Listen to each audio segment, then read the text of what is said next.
China doesn't pick sides in wars, it funds both. And while the world watches explosions on the news, Beijing is quietly writing checks to everyone holding a weapon. This isn't about ideology, it's not about alliances, it's about something far more calculated, and once you see the pattern, you'll never look at global conflict the same way again. Here's what most people miss. When Russia invaded Ukraine, everyone focused on who was supporting whom. The US sent billions in aid to Kiev, China appeared to lean toward Moscow, but here's the uncomfortable truth. Chinese companies were simultaneously supplying critical components to Ukrainian drones while financing Russian energy infrastructure. In the Middle East, Chinese firms sold surveillance technology to Israel and military drones to Iran. In Africa, Beijing armed both sides of the Ethiopian civil conflict through shell corporations registered in Dubai and Singapore. This isn't inconsistency, this is strategy. Let me show you the three systems that make China the world's silent war profiteer, and why this model is more powerful than anything the Soviet Union or United States ever attempted during the Cold War. The first system is what I call strategic neutrality arbitrage, the ability to monetize conflict by being the only player nobody can afford to exclude. Think about how traditional arms dealers work. The United States sells F-35s to allies. Russia sells S-400 systems to adversaries. Both create dependencies, but both also create limitations. If you buy American, Russia won't sell to you. If you buy Russian, you face Western sanctions. But China created a third option that doesn't require you to choose. Here's a specific example. Between 2019 and 2023, Chinese companies sold $2.7 billion in dual-use technology equipment that serves both civilian and military purposes to 47 countries actively involved in armed conflicts. Not about $2.7 billion, exactly $2,734 million. And here's what makes this brilliant. Dual use means plausible deniability. A communications satellite helps farmers monitor crops. It also helps militaries coordinate strikes. A commercial drone maps construction sites. It also identifies artillery positions. I spoke to a defense procurement officer in Southeast Asia last year who told me something fascinating. He said, when we buy from America, we get a weapons system and a political lecture. When we buy from China, we get a weapons system and an infrastructure loan. That's the difference. China doesn't just sell you equipment, it finances your entire conflict while building the roads you'll use after the shooting stops. But strategic neutrality arbitrage isn't just about selling hardware.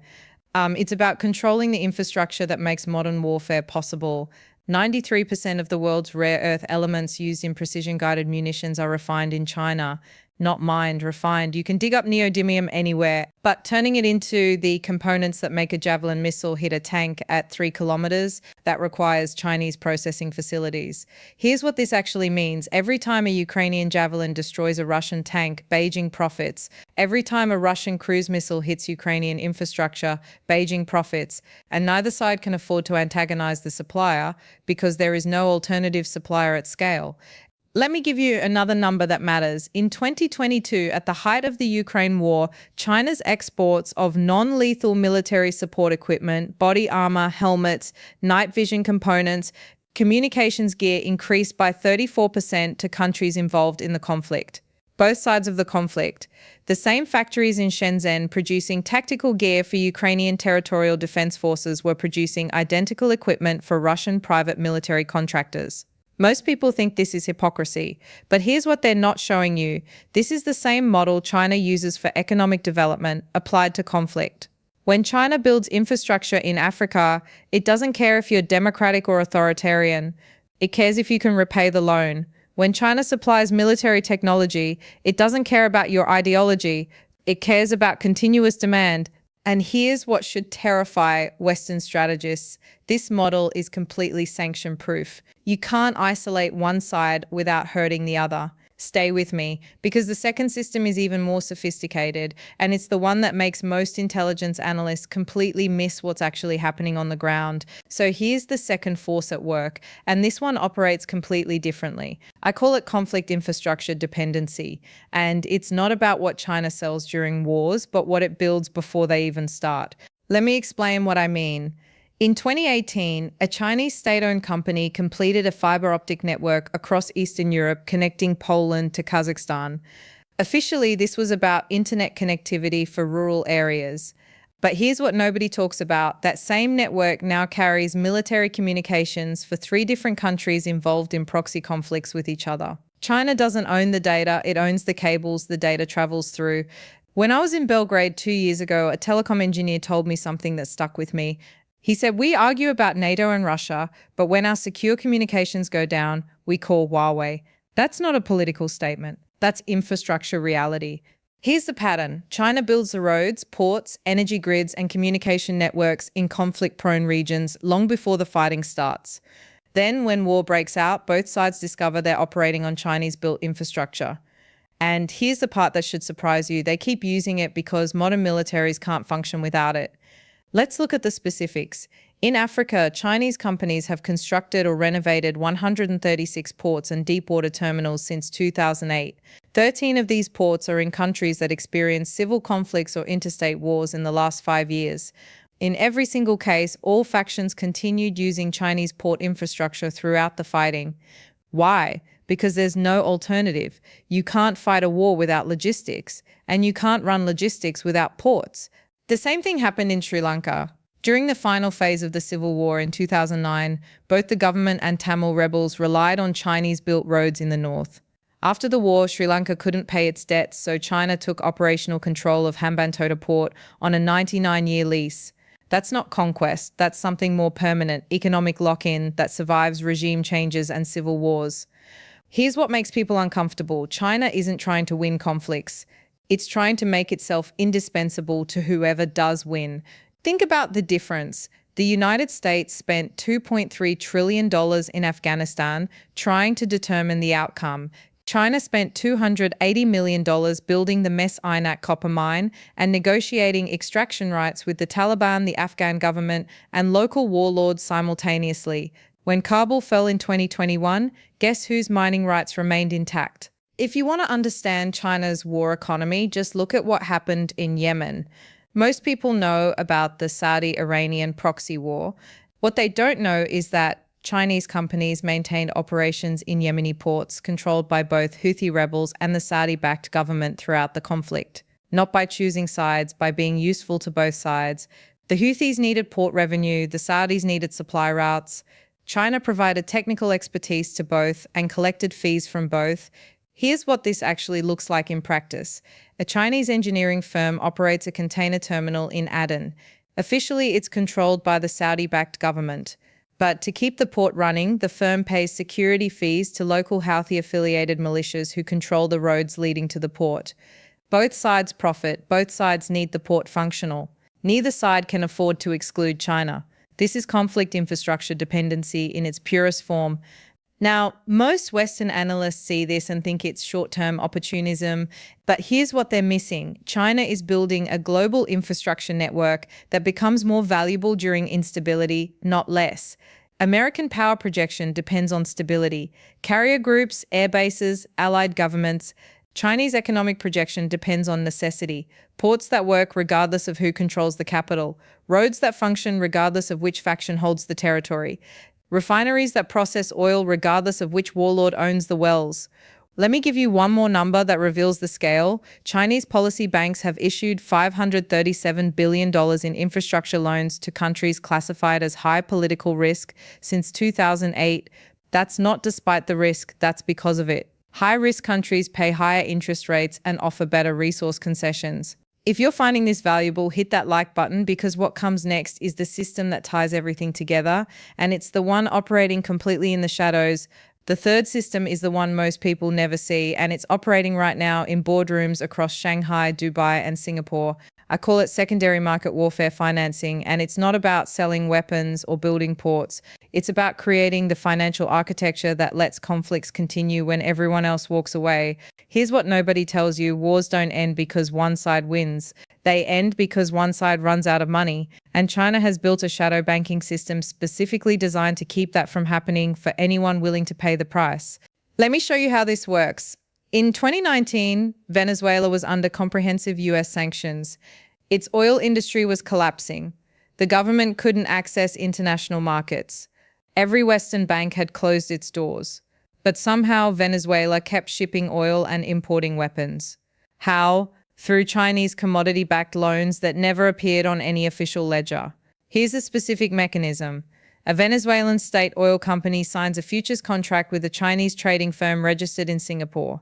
The contract promises oil delivery 3 years from now at a fixed price. The Chinese firm immediately sells that futures contract to a separate Chinese entity in Dubai for cash. That cash gets transferred to Venezuela as a commercial advance, not a loan. The oil eventually flows to China through Malaysian tankers with falsified manifests. No international sanctions were technically violated because the money never moved through sanctioned banking channels. This is financial engineering specifically built for conflict zones. And here's the uncomfortable truth. It works precisely because China doesn't impose political conditions. A senior economist told me off the record last year, Western sanctions create the market demand. Chinese financial innovation fills the supply. The scale is staggering. Between 2016 and 2023, Chinese policy banks and state-owned trading companies provided an estimated $143 billion in commodity-backed financing to countries under US or EU sanctions. Not around $143 billion, exactly $142.7 billion, according to leaked documents from 3 separate Chinese financial institutions. Iran received $47 billion. Venezuela got $38 billion. Russia, even before the Ukraine invasion, had secured $31 billion through similar structures. But here's what makes this different from traditional war financing. These aren't loans that need to be repaid in cash.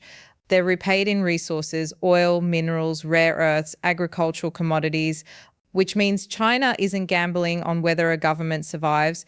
It's securing physical assets that exist regardless of who's in power. Let me give you a real-world example that shows how sophisticated this has become. In 2021, a Chinese investment fund purchased distressed debt from Mozambique, loans the country couldn't pay because of an ongoing insurgency in the north. Western creditors had written off the debt as worthless. China bought it for 23 cents on the dollar. Then, instead of demanding cash repayment, they restructured it into a resource extraction agreement for natural gas fields in the conflict zone. Here's the part that should terrify traditional finance. The insurgency didn't matter to the valuation. Chinese military contractors provided security for the gas facilities. Local militias got paid protection fees. The Mozambican government received royalty payments. Everyone profited from continued extraction, and the conflict became economically sustainable for all parties. The fighting didn't stop, it just became less important than the revenue stream. This is what I mean by secondary market warfare financing.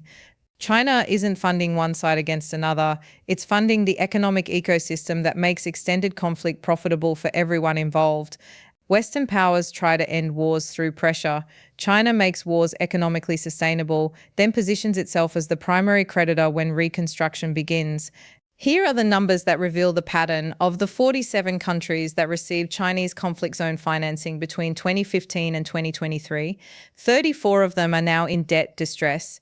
And in every single case, China has converted unpayable loans into long-term resource extraction agreements or infrastructure control.